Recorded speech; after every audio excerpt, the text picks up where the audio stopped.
Everybody got tested for STDs on their very first day of prison, and how you found out if you tested positive was they made an announcement. Because I'm just sitting in my cell one day, I hear the intercom go off. She names 6 names, and my roommate is sitting on her top bunk, and she's been there longer than I have, and she was like, oh, those girls are about to find out they got HIV. And I was like, what are you talking about? She was like, wait and see. And sure enough, about 30 minutes later, they all came back and they were all crying. And then they went into their cells and packed up all their belongings, which isn't a lot, in one of those like green duffel bag things. And then they moved them to another cell.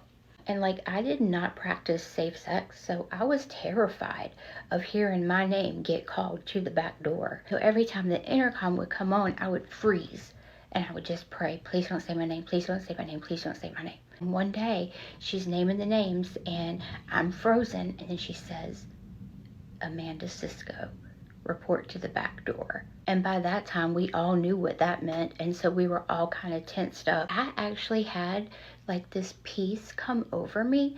I had just asked Jesus into my life, and I felt like, okay, God, no matter what, you're going to be with me. I'm going to be okay. They march us all to this other building, and when we get there, they're taking us one by one into this room.